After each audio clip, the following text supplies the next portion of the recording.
I have to do this song and dance again.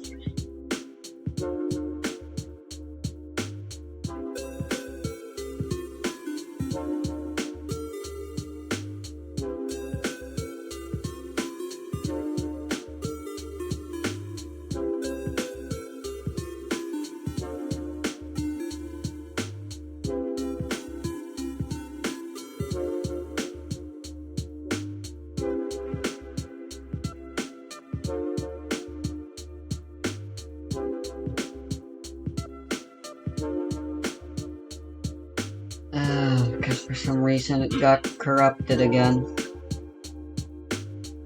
I'm not sure how much longer I can tolerate doing this over and over again.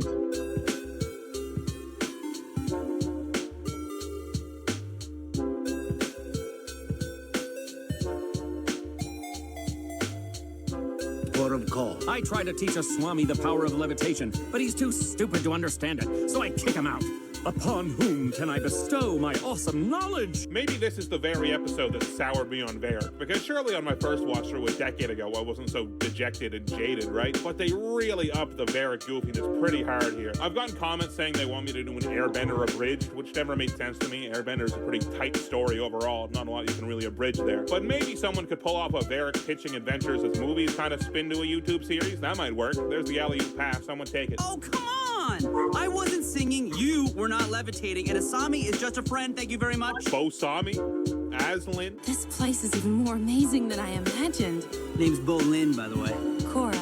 Boring.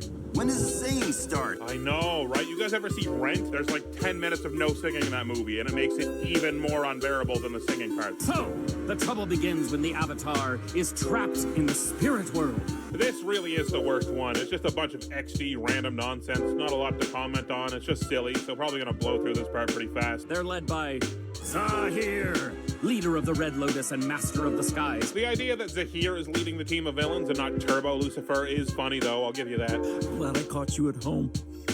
Oh, very funny. Now, they obviously have Henry Rollins on board for this season because Zahir's back, and Amon is on this very boat the story is being told on, but I don't know, they couldn't get Batu's voice actor back, or is the fact that it's so understated part of the joke? Can we please not include... Not include who, Amon?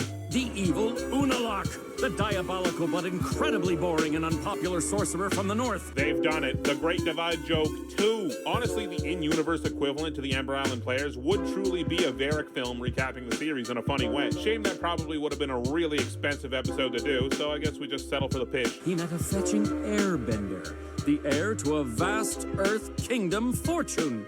Opal? So smart and caring. Oh yeah, the chibi heads are back. They didn't do it for the Korra part for some reason, despite definitely already having the art. I guess that one was more serious, so maybe it would have clashed. There's only one thing for you to do if you want to save the Avatar and defeat the fearsome foursome. Can you imagine the fearsome foursome versus the fearsome foursome? The fearsome foursome. You're crazy. Why? We're fearsome. You have to assemble the fightingest airbender army of all time. Well, that's gonna be pretty easy. So, about that evil plan to destroy Nuktuk?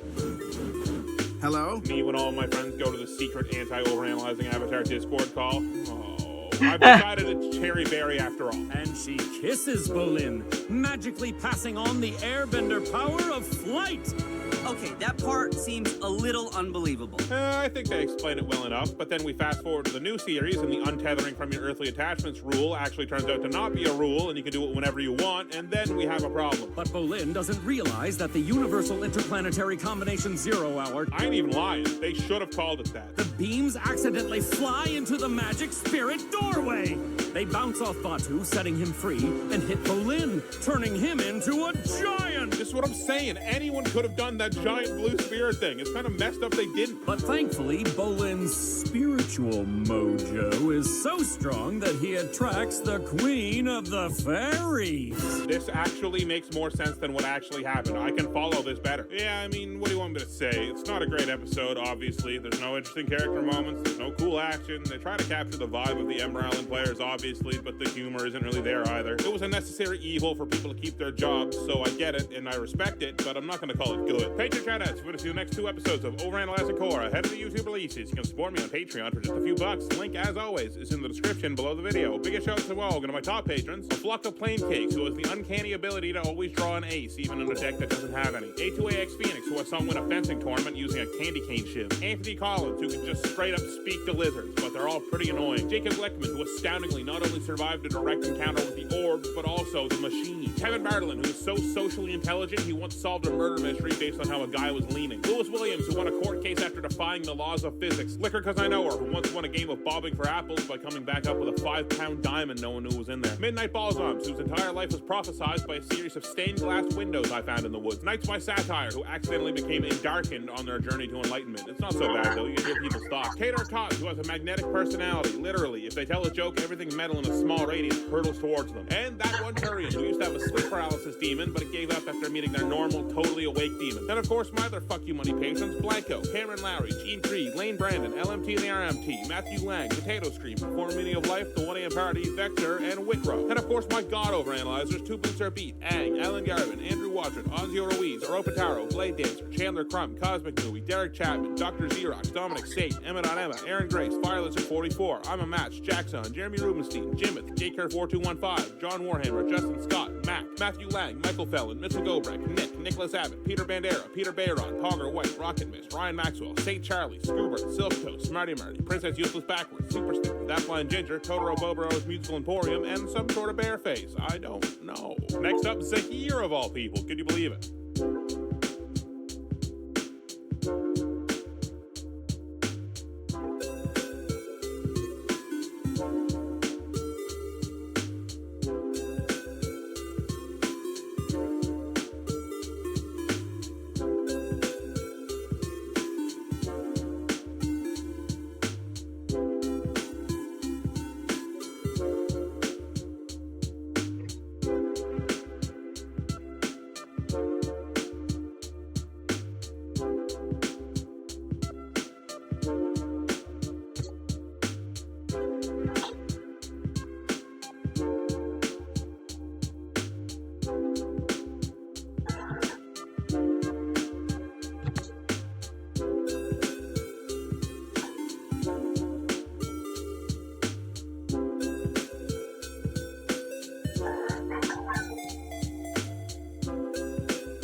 Time for a daily dose of Ariziel matchup.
Why can't I still connect?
Why?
Are you the reason?